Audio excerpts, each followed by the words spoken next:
And now I'd like to introduce our next panel, which should be a very interesting and timely discussion on the rise of populism across the world and the macroeconomic implications of this recent political shift. Our moderator for this panel is Romain Wacziarg, professor of economics and the Hans Hofschmidt Chair at the UCLA Anderson School of Management.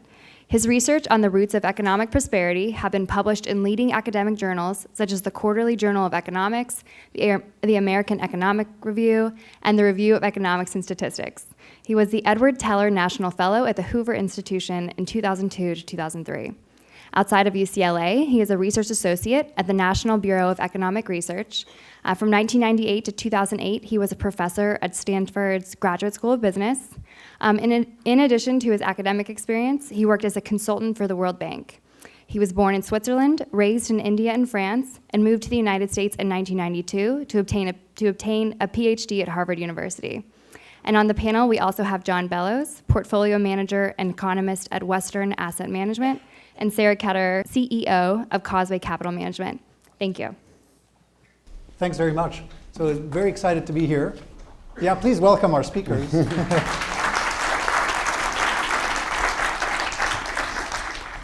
To have a conversation on populism and the impact populism might have on your investment strategies, which is, of course, a tricky topic, but also a very interesting and timely one. And what I'd like to do is to have a conversation about populism, talk in a freewheeling way about how we understand the trends, what caused them, how we even define populism. We were given a set of questions from you that you would like to see answered. And then spend perhaps most of our discussion on the impact of populism and the impact it might have on the world economy and therefore on investment strategies, if that's well. So perhaps I should ask our speakers maybe to introduce themselves, say a few words about their perspective on this topic. Maybe Sarah, you want to start? Gladly. So I'm Sarah Ketterer, and I work with 82 other individuals at Causeway Capital. We're based here in Los Angeles. We began in 2001. We manage approximately $50 billion of equities for clients both here in the US and all over the world. And our expertise is that we combine fundamental bottom-up value investing with quantitative investing, either in quant portfolios with a fundamental review or in value portfolios, fundamental value that have a very significant quantitative risk control. So someday when my career ends, I'll look back and say, we did it. We merged and got that great synergy between fundamental and quantitative investing. Great. My name is John Bellows. Appreciate the opportunity to be here today and share our views. I work at Western Asset Management. Western Asset is a fixed income only asset manager out of Pasadena, California. Assets under management at $450 billion. I work on our general team, so investing across, again, all fixed income, but U.S. domestic corporates, treasuries, and globally as well. We have a global footprint and global strategies. Prior to that, just mention really quickly, I was at the U.S. Treasury Department during the financial crisis. I thought that was kind of a cool thing to have on my resume until I heard that this guy before us was on the risk committee at Long-Term Capital Management, which is a really cool thing to have on your resume. So, it's fun to be here, and thanks for the opportunity. So the first question we had was, what is populism? And I have a one-sentence definition that maybe we can discuss. I think populism is whatever the elites don't like. It's like a political opinion the elites reject. What do you think about that? I like that. I actually had something close to that. I guess I'd make two additional points. I think it's important to specify what populism is not. I don't think it's nationalism. I don't think it's authoritarianism. There's a lot of other isms that kind of get grouped in there. And sometimes populism can be that, but not necessarily. And so I think people make the mistake of saying he's a populist, therefore he's a nationalist, or therefore he's authoritarian, or she. And I don't think that's appropriate. The other point I would make, and I agree, and this is a little bit of a derivative on your point, is it does tend to be growth oriented. It does tend to be in the sense that it's kind of the people against the elite. The thing that benefits the people is some type of economic growth or wage growth or income growth or whatever you want to associate. So if you kind of take your starting point, the people versus the elite, what do the people kind of want? it tends to be growth. I mean, there's a heavy growth emphasis on a lot of the populism that we're seeing. Well, I can speak to the last couple of populist revolts. The one in the UK was about jobs and security, and the French election decided, the first round decided yesterday, Sunday, was about the same, jobs and security. They just came to a different view. But I've been called the elite, so I'm kind of withdrawing from that description. I don't feel very elite most of the time. To the extent a populist attempts to divide society and reach out to the so-called downtrodden group, they tend to offer everything. And that's one of the reasons why populists in Latin America have lost a lot of power, because they couldn't deliver. There are a lot of fiscal goodies that go along with being a populist, and you offer as many as possible in order to appeal to the so-called disenfranchised group. Yeah, there's a fascinating book by a fellow called Jan Muller, who's a Princeton professor of politics, who wrote a book entitled "What is Populism?" in which he echoes very much the themes that we just illustrated. And he says the main characteristic of populism is its criticism of elites, but also it's what he calls anti-pluralism. That is, populists don't recognize that anyone else's view of what's in the national interest is legitimate. So hence you see statements such as, any news that's not, favorable to me is fake news, things like that. And then the third. Are you referring to someone in particular? Yes, but we can elaborate on that. And then the last thing is some form of identity politics. So you said populism is not nationalism, but there's always some element of us versus them. And in the case of Le Pen, it's very clear French, nationalist to the exclusion of immigrants. You see a similar theme in the U.S., both with the anti-immigrant sentiment and the anti-trade sentiment. And you see throughout, there's an element of that in Putin's Russia, of course, with the revival of Russian nationalism.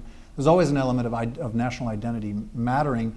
And it's not necessarily nationalism in the sense of patriotism, because that crosses political boundaries, of course, but there's an element of that. So I think the difficulty with populism is once you go past these broad generalizations, there's as many populist movements as there are populist leaders in a way. It's very hard to draw general conclusions, which is why I think that sometimes people being worried about the French electing Le Pen in the wake of Brexit and the Trump election have it wrong, because they're very different movements in each of the country. And I think if you're thinking about the investment consequences, you have to be mindful of the differences as much as the commonalities. But I don't know if you want to build on that. Well, here we are at a university, and I feel like I didn't do my reading for the homework. I have not read that book. Yeah. I think that's right, that there is some identity politics behind that. But I think that what's difficult when you're investing is to not get too caught up in that. We were talking before about India and Narendra Modi in India. You have to remember, when Modi came to office in 2013, a lot of people said this is mainly identity politics at play. He had been the governor of a large state, and there were religious overtones to his campaign. There were concerns about him possibly looking the other way related to some religious violence. There was a real concern that this was identity politics kind of run amok, had brought Modi to power.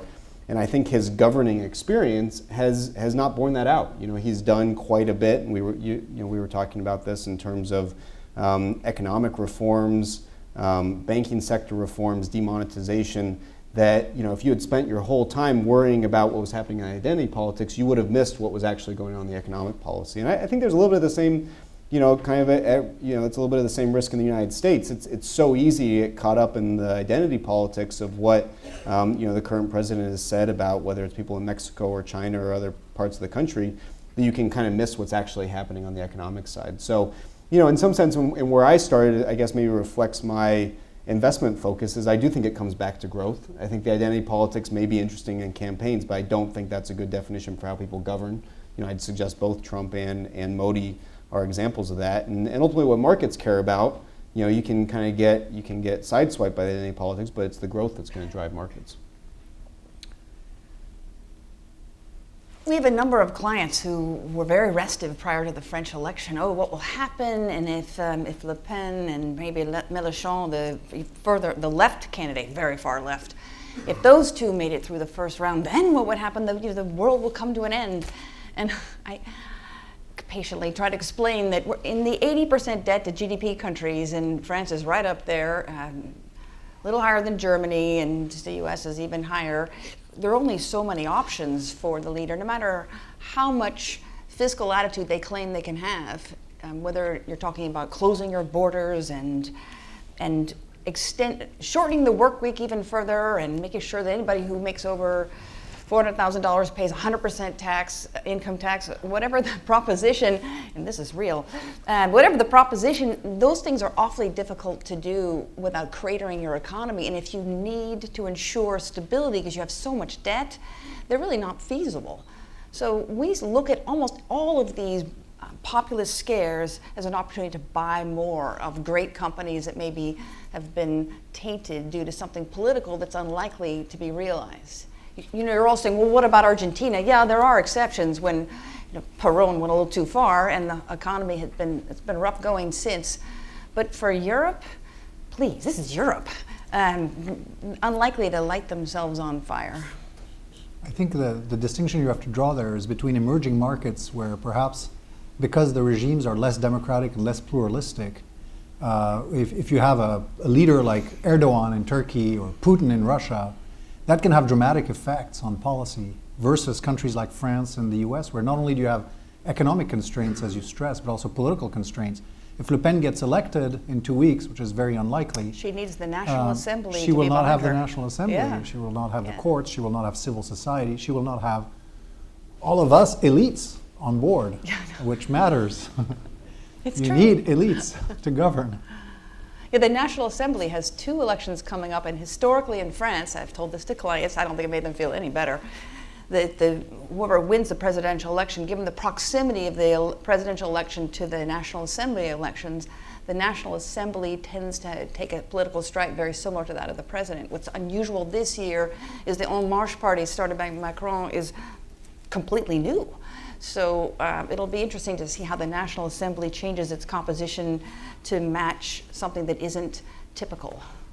Particularly in a context where the left in France is very unpopular, and this guy who is likely to be the next president is a center-left candidate, there's a very good chance that actually the right could win the election, and he would be almost immediately a lame duck, and in which case you should think about status quo as being the main thing that'll survive in France. How about the United States? Do you see the election of Trump as having first-order effects on the economy and the... Oh yeah, Johnny, look at me. This is definitely a fixed income question.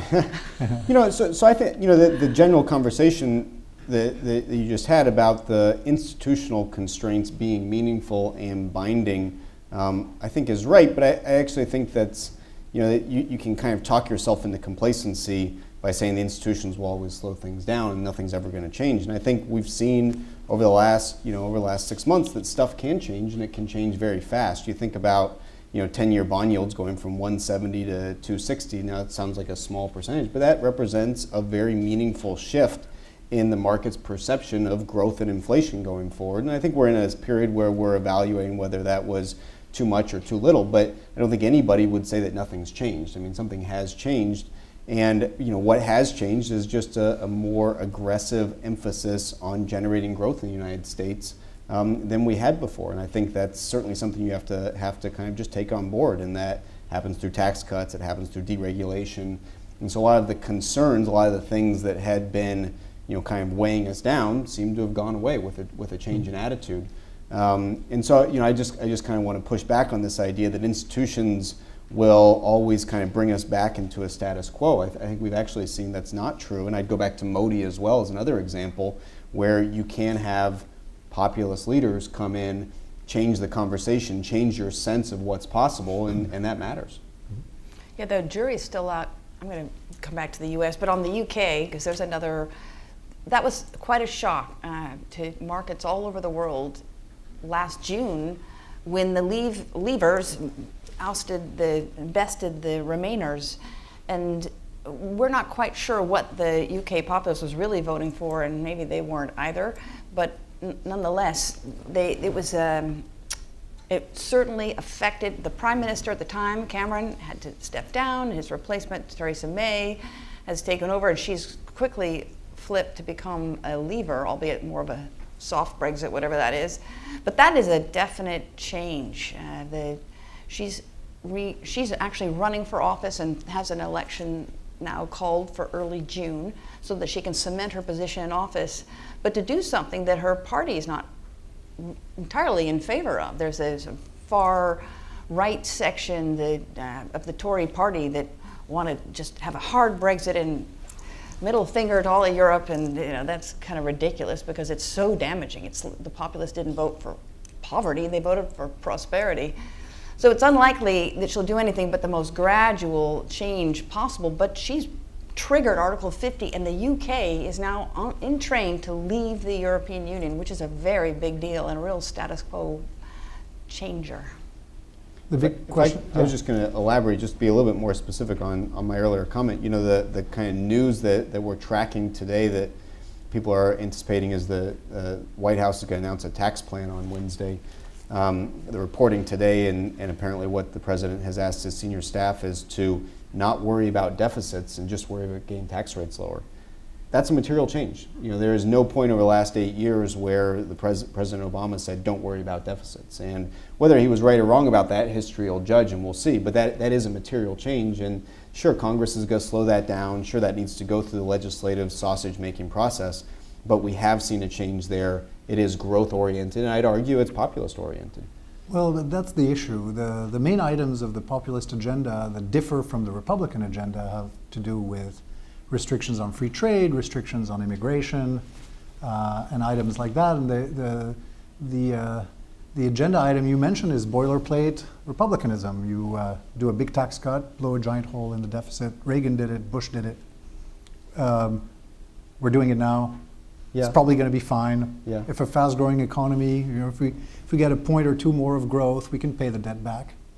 I agree with that. That's all right. I agree with that. I don't know that everybody would agree with that. I think a lot of people would have said the Republican kind of ideology places more weight on deficits and more weight on the amount of debt. I agree with you that given the choice between cutting the debt on one hand and cutting taxes on the other hand, 99 out of 100 Republicans will all choose to cut taxes.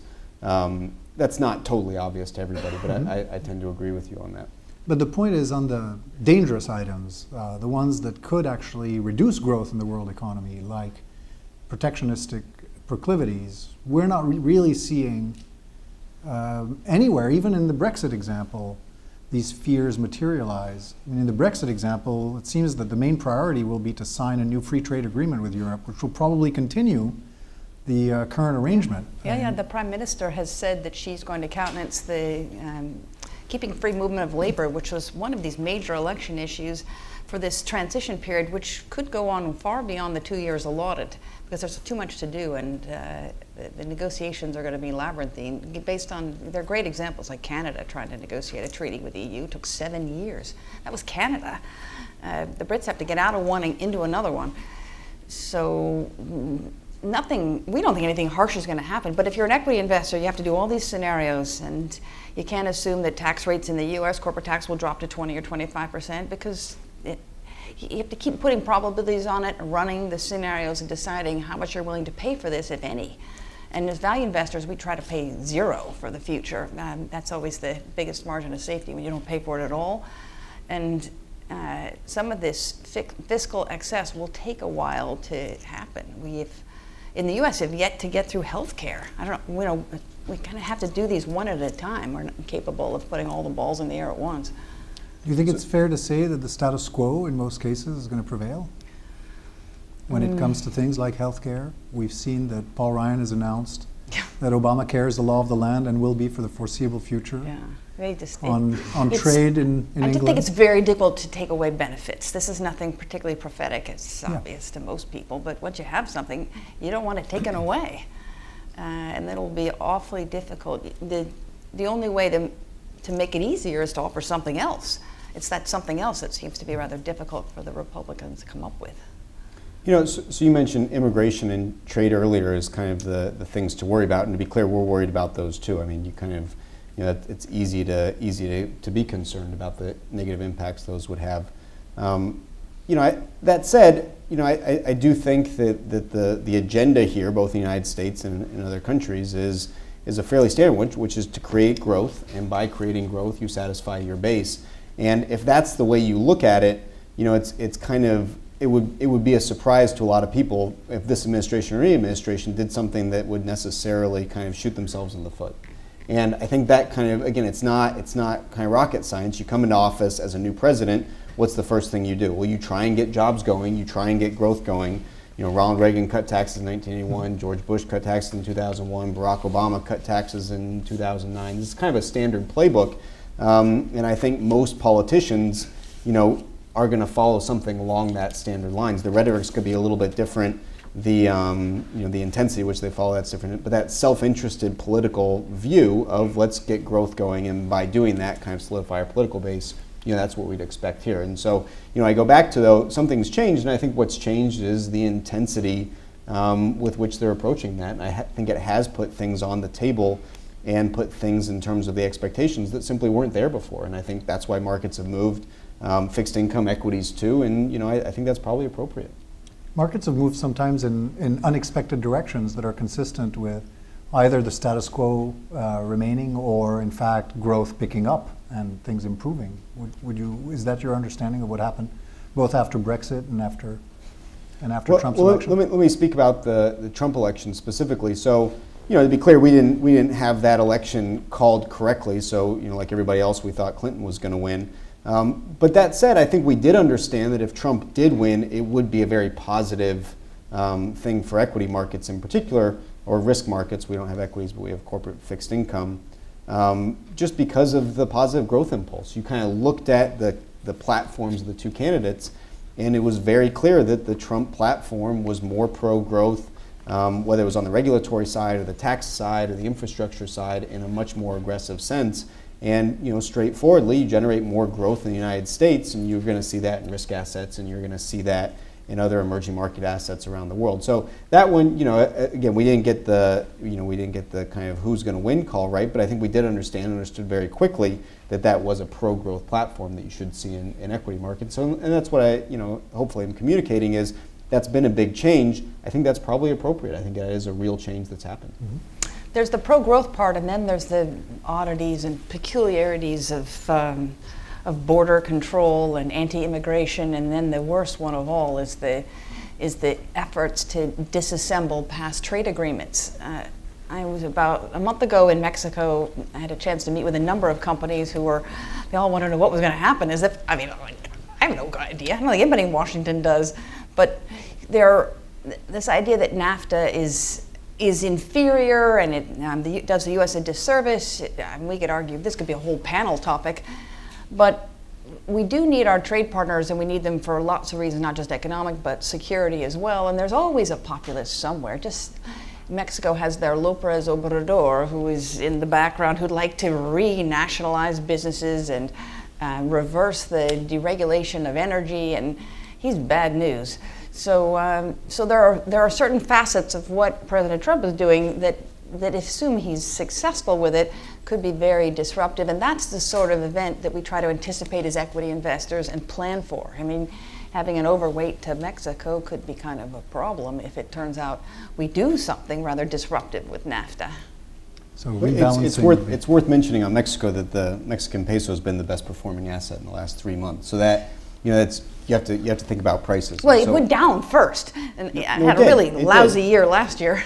No, it did, but you got to early January, and the thing's only gone up since. And so one thing that we'd also say is you have to think perhaps about, because the status quo seems to exactly win out. Well, so for two reasons. One because it looks like the imminent actual actions there are going to be significantly less than advertised. But two is value. You have to think about where these things are priced, and it did go down. It had been going down for a while, and I think this is, if I was to make, kind of another point that's really important for us is thinking about where the prices are, and in cases where, I mentioned earlier that markets can kind of get sidetracked on the rhetoric, and they can get sidetracked on the identity policy and miss kind of what's going on actually in economic policy. Well, when that happens and the identity politics and the rhetoric drag down the prices, but the economic policy is somewhere else, that's the opportunity. And that's arguably what's happening in the next peso, is that the identity politics and the rhetoric really beat that thing up. And it was just cheap. And so the reality comes in somewhat less than people were afraid of. And they also looked at it and said, boy, this thing's just cheap. And that's where you get those really pretty powerful returns. I mean, that currency is up over 10%. Yeah. So I very much agree. People freak out too much about populism in rich countries. Yeah. But maybe they should freak out more about populism in emerging markets. I know, Sarah, you have a lot of emerging market Yes. experience. Yes. And there, especially in the non-democratic countries, Venezuela being a recent example of the ravages that populism can have. Yes. Should we be more worried about populism in emerging markets? Yeah, although I don't see a rise, at least the newsworthy rise in populism seems to be coming from Europe, of all places, and we've already decided that isn't going to be too bad unless we've called this completely wrong. But the French have been pretty clear, and the same with the Dutch. They threw out the far-right candidate, or didn't let that individual succeed, and the Spanish ended up doing something insane, and we've still got Germany and Italy coming up.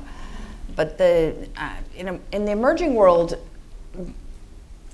we're not, there's, the Philippines is a little bit unnerving, but it's small. The big countries that matter in the emerging world are mostly in Asia. They dominate the benchmark. Interestingly, the emerging market index, all of the indices in emerging markets are, the broad indices are about 70% Asia. So when you talk emerging markets in terms of investment impact, you're really talking Asia. And the big one in there, you guessed it, is China. And there's absolutely nothing to say there on populism. Right. Zero. For now. For now. Exactly. So we've sort of turned our populist attention to the developed world just to make sure we haven't missed anything and make sure that's factored into share price assumptions. If I could just say something on kind of institutions and emerging markets. One thing that's really kind of struck us over the last few years is, for all the chaos in some cases on the fiscal side, on the political side, you have a number of central banks that have really navigated this fairly traditionally. And that's really created some opportunities. So Russia comes to mind. You mentioned Russia earlier. Russia went through an incredibly difficult period in 2014. Both the oil was collapsing and sanctions, and people didn't know what was Putin doing in the Ukraine and in Crimea, and that brought political pressure.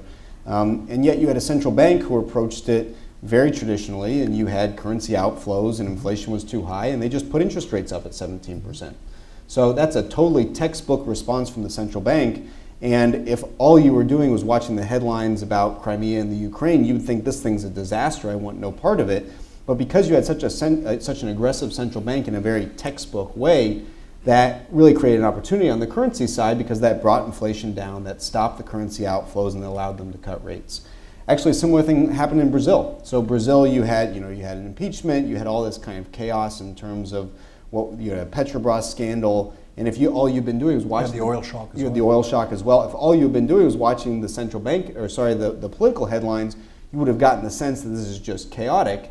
But quietly, or not so quietly underneath that, the central bank aggressively raised rates to stop capital outflows, to bring inflation down, to kind of stabilize their currency, again creating a pretty powerful opportunity. Russia being the best performing asset. It did help the Chinese spend some money last year too, and that sent up raw materials prices pretty dramatically, which was good for Brazil.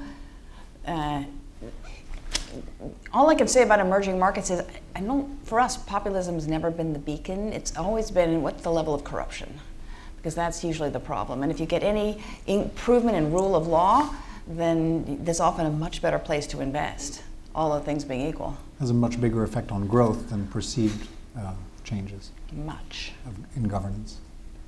So one of the questions that we were sent by the students had to do with whether this was a cyclical phenomenon, the rise of populism a little bit everywhere, or whether it was something we had to live with for the foreseeable future. So one hypothesis, John Judas, who used to be the editor of the New Republic, wrote a book also about populism, in which he argues that the Great Recession was the main driver of populism in the world, because it led to lower growth rates, discontent, and therefore a little bit everywhere you see the same causes leading to the same consequences, namely the rise of populist movements. And so the implication of that is, of course, if the cycle becomes, stabilizes and becomes more of a traditional, recession and growth cycle rather than a great recession and slow growth cycle, that populist movements will recede and that more traditional political forces will see the light of day again, and that we'll get stabilization on that front. Do you buy that? Or which of the, is it cyclical? Is it permanent? Yeah, I guess we're a little bit more in the secular, kind of this is going to be ongoing for, I'd go back to your original definition, the, kind of people versus the elite, the things that have been developing for a while, not the last few years, but for the last few decades, higher inequality, very slow, sluggish wage growth in the United States. You can look at the labor share of income in the United States has generally been trending down, meaning that workers are capturing a smaller and smaller share of the pie. Those aren't cyclical. Those are not the last 8 years, but those are the last 30 years. And yeah, you're getting a little bit of a cyclical bounce here with some aggressive fiscal policy and maybe some animal spirits in the United States, but that's very unlikely to address those longer term secular forces that are keeping incomes low, keeping wages low, keeping inequality high. And as long as those secular forces remain in place, I do think populism is going to be part of it. I guess I would just qualify that by saying it's not necessarily a bad thing. If populism is, as I suggested, a focus on growth, that's the appropriate response. If you have sluggish growth and sluggish income growth, is you want to focus on growth. I would agree with that. All I'd add is that prolonged period of very accommodative monetary policy and creative central banks has added to this perceived inequality. I think, if I get this right, Thomas Piketty wrote that book that had everybody's eyebrows raised on unequal wealth, was the advisor to the far left candidate in France, Mélenchon.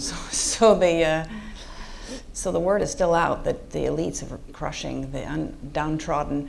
But the downtrodden have had a really raw deal because they haven't been able to invest for retirement at any reasonable rate of interest. And they haven't necessarily owned any of the assets that have gone up, as asset price inflation will do when discount rates shrink. It's been great for equities because the PE multiple investors have been willing to pay in most markets just goes up and up and up. And finally now we have a cycle turning where rates are rising in the US, the pace we could debate, and there at least less monetary accommodation likely in Europe, and we don't know about Japan as they're kind of in their own world. Just quick follow-on Piketty, you're the French. Piketty. Right. Piketty. So the thing that jumps out of that book and that analysis is just how important the long-run growth rate is. No. And if you have a much higher long-run growth rate, then that addresses your inequality problem, that clearly addresses some of your political problems. But if the long-run growth rate is low, then that's where inequality becomes a bigger concern, the populism becomes a big concern. So I think in that sense, that's kind of the place to look. And to the extent populists are focused on getting that up, that's the right focus. Good luck to them. It's a hard thing to do. Population's going the wrong way. All these other things are going the wrong way. But I think that's the thing to think about. And I think his book really emphasizes just how central that is to the outlook here. And our outlook continues to be fairly subdued on that. Maybe the answer to the question depends on innovation and productivity growth, because after all, that's the main driver of growth over the long run.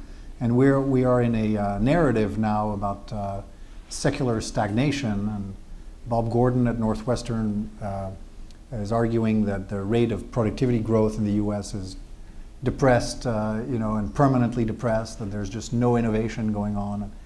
My view is that's usually what people say just before there's a big innovation spurt, because it feels like you're exhausted from the last one and you don't see it coming.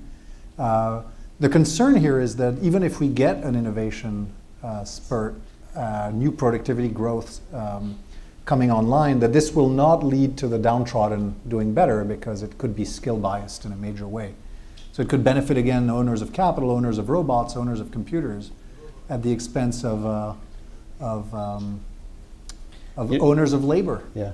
On your point about that's what you say right before it turns, there's a quote from the 90s, I think it was Bob Solow, who said, you can see productivity everywhere except for in the productivity numbers, which you might be in a little bit of that today, where everybody's talking about robots, everybody's talking about kind of AI, you don't see it in the and numbers. you can see it everywhere except for in the productivity numbers. So we could be, yeah. So, I mean, it's like John Kenneth Galbraith said, economic forecasting makes astrology look respectable. We don't know where productivity is going to go, but we know that innovation has kept happening over the course of history. And that's what drives growth rates. And in my view, if productivity accelerates, populism will recede. If productivity keeps being tepid, populism will be with us. And there's a chance that even if productivity improves, if inequality continues to rise, we will see these structural factors that are behind populism remain. The question is whether they'll lead to vote shares that are more than 50% or less. Well, that's where the perverse nature of this anti-immigration sentiment is.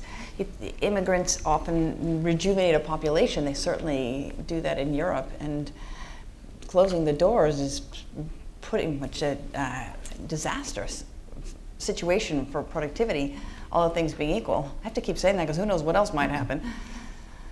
So that's the one, and I'm asked by clients, what are you nervous about? If it's not populism, what is it? And it's anti-globalization. That's a problem.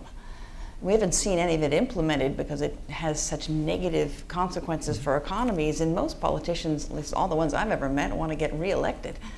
If you tank your economy, nobody's that keen on putting it back in office. And a lot of these economies depend a lot on international trade for, GDP. The trade to GDP ratio is a large part of economic activity, and shutting that down is. That's why I actually think that for Brexit, once again, the Europeans are going to accept a trade agreement that pretty much continues the status quo because they'd be shooting themselves in the foot in not doing so. There's a lot of European companies that have a very large share of their exports going to the UK, and why would you want to endanger that?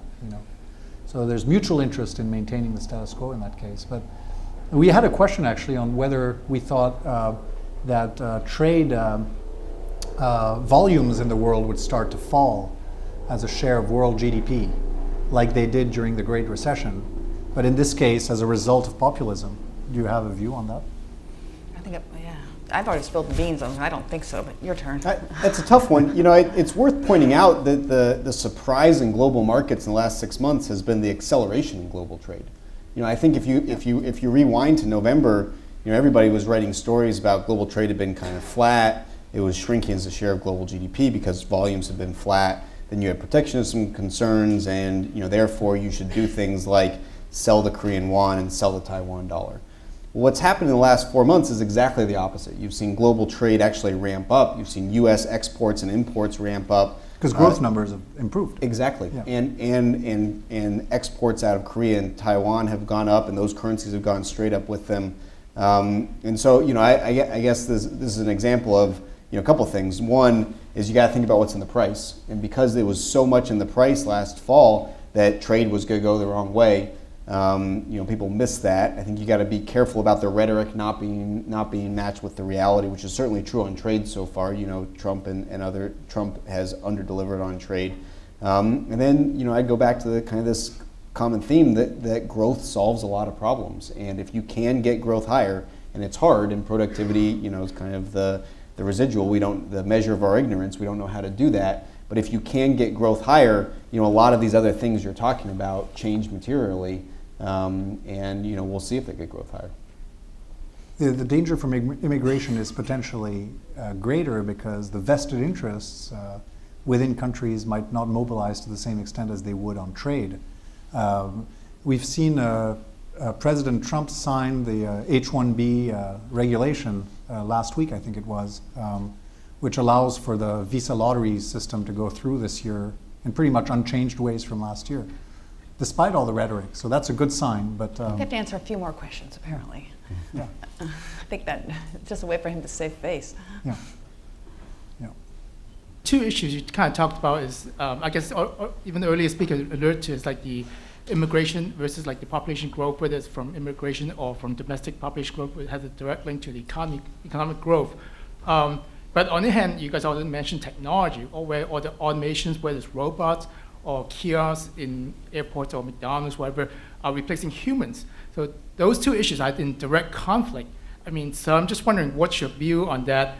Even like Bill Gross, one of the famous investors, saying, last year that universal income is coming, whether you like it or not, because of technology. So I'm just wondering, one of the proposal earlier by one speaker said that the higher skills or college education would actually help you, but I don't think everyone's going to go to college, or even college graduate would find a decent job nowadays. So I'm just wondering what's your view on this conflict? That's a great question. Should we worry more about demographics, or should we not worry about demographics because robots are here to replace humans? You know, one of my favorite covers of The Economist had robots are immigrants from the future, which I thought was pretty good. But you know, the basic point being, of course, that you know we're very used to standard economic models where you're substituting one type of labor for another, high skilled for low skilled, or you're substituting labor for capital. And you know, the question comes back to one you raised earlier, which is when you do that, do you increase productivity and thereby increase growth and increase the pie?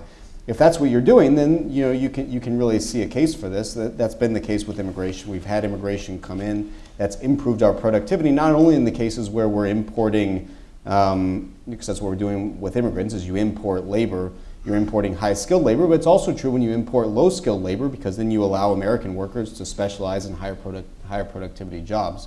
That's generally on net been a good thing. If we have the same approach to technology, or it works out the same way that it's productivity enhancing, then it can be it can be a positive thing that I don't know that we should be a priority that worried about. But that's really the question: is does it increase growth and productivity or not?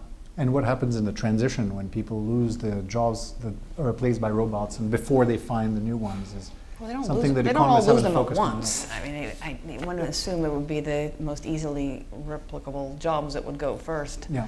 I subscribe more to the Peter Diamandis abundance theory, where we may have a lot of leisure time, which I think sounds great. I don't have any time right now, leisure or otherwise. Yeah. But your job is unlikely to be replaced by a robot. Oh, no. I was at a conference last summer in Hong Kong, and I was told quite clearly that would be the first thing to go. All you useless active money managers, we can have passive, or we can have artificial intelligence do your job a lot better than you do it. A passive robot or an active robot? Either. Either, yeah. Well, anyway, I didn't stay very long at that conference. So, but the education just strikes me, if you have any altruistic bones, do something about education. Start locally and expand, because we need very much, to the questioner's point, to bring up the knowledge and skill level.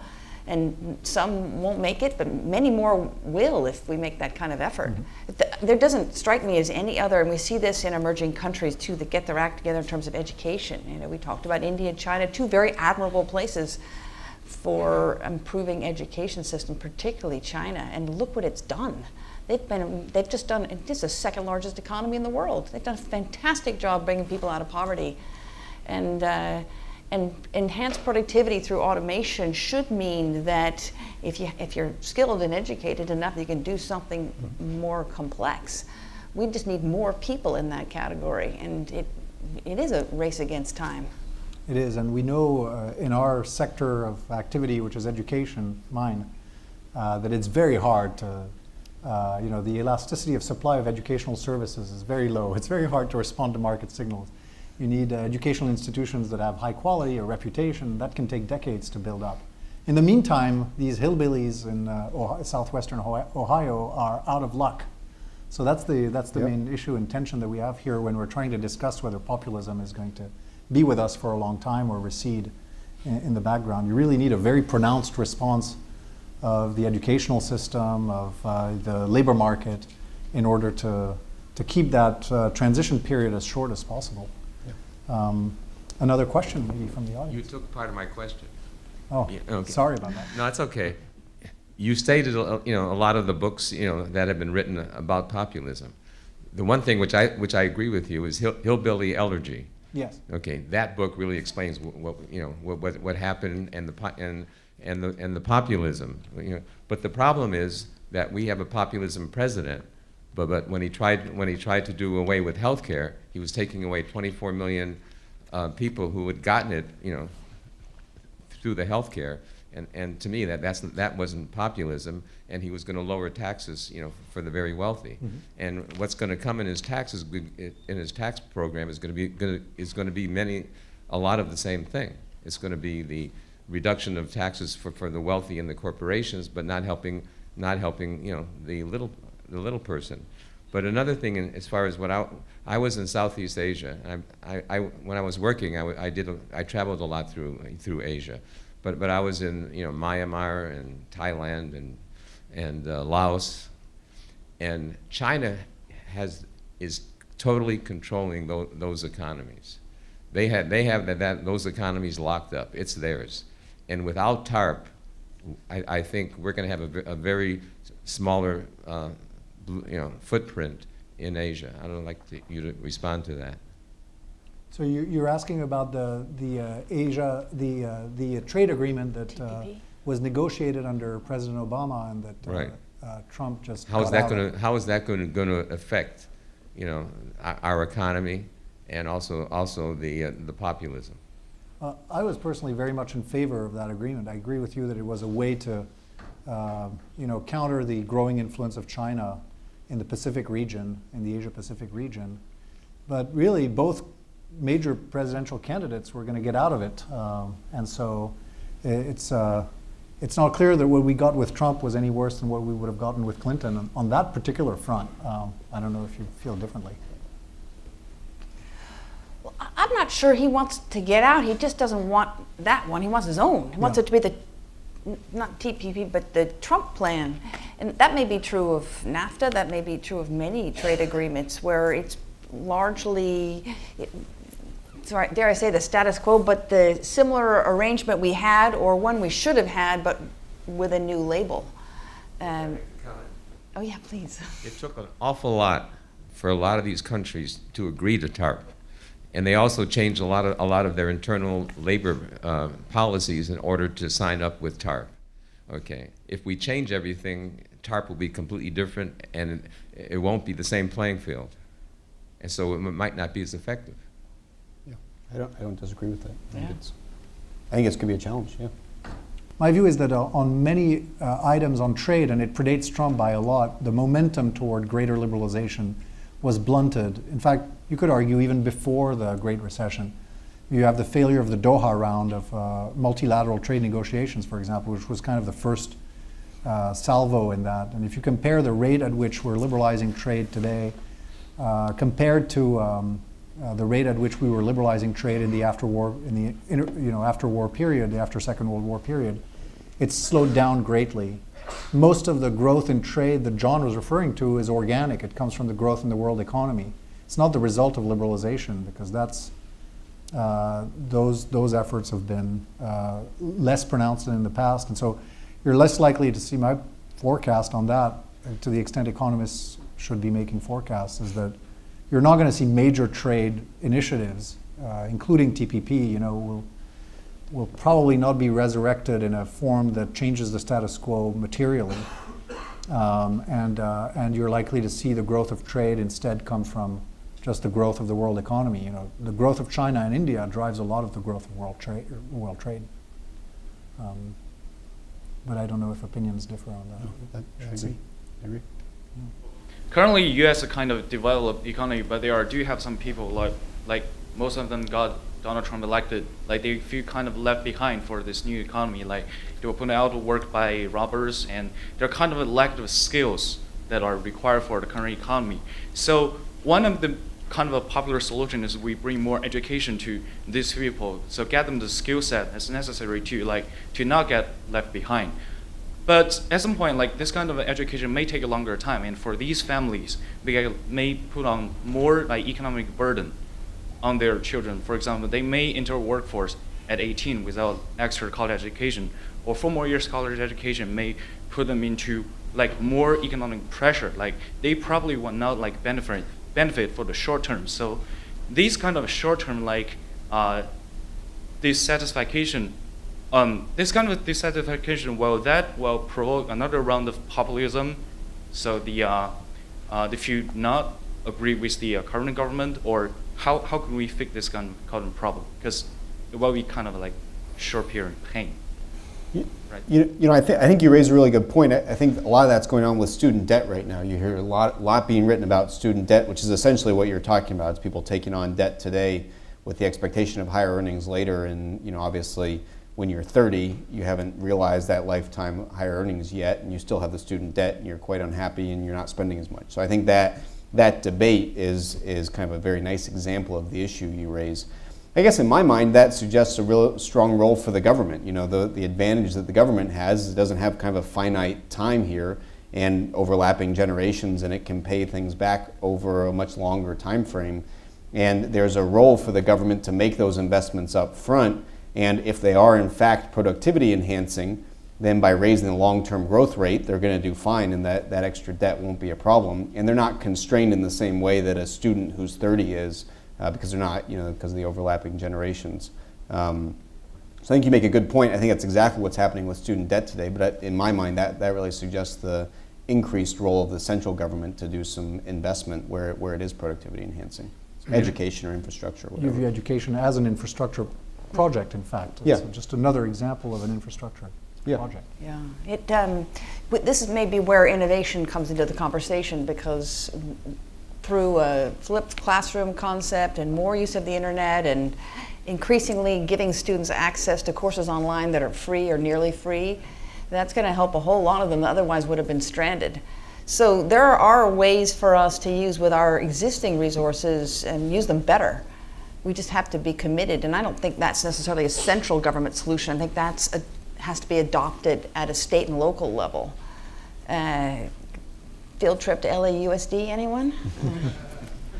The trouble with the online education is that when we offer classes online, and there are several companies, a lot of them in the Silicon Valley, that do that, and a lot of those who sign up for those are in emerging markets, and they complete the courses. Completion rates are sometimes higher from students enrolled in Coursera in India than they would be for. And then we should bring them here. Then I'm fine with that, but then you get in trouble with the populists. But the real problem is that it's very hard to train a whole generation in new skills. It's a really big challenge. It's a little bit the analog of the shovel-ready projects in infrastructure. You know, it's all nice to say I want to have an infrastructure project, but we don't have any shovel-ready projects. We don't have any shovel-ready universities. That's a bit the challenge we face. To that problem, the solution is going to take time. Yeah. I mean, a good decade plus. But thanks for asking. By the time we've figured that one out, the robots will be in charge. So we're reaching toward the end, I think, of our session. So I was thinking maybe we should each say a few words to sort of summarize our discussion and give our perspective on whether populism is with us to stay, and whether we should be worried, and perhaps some implications on how to behave in financial markets in response to this trend that seems to be occurring a little bit everywhere in the world. Sarah, do you want to start? I would agree with the panel that populism is here as long as we have major wealth inequality that's real and perceived, and people sense that they can't get, especially in this country, to the American dream that they thought they were promised. But whether you should be afraid of it, every country is different. Every region is different. So from an investor perspective, is evaluate what the likely outcome could be and what the worst case scenario is. For example, my colleagues and I underestimated the impact of Brexit. We really did think the British population, we clearly misgauged the polls and the bookies and all the tea leaves we tried to read. The wrong kind of tea. It turned out outside of the major city, outside of London and outside of Wales and Scotland, the rest of the UK was out. And it was rough on the portfolio. But we used that opportunity to understand better what the possible outcome could be. You can't really just pack up and go. It takes a long time. It took a long time to actually trigger the departure, and then it takes a long time to negotiate.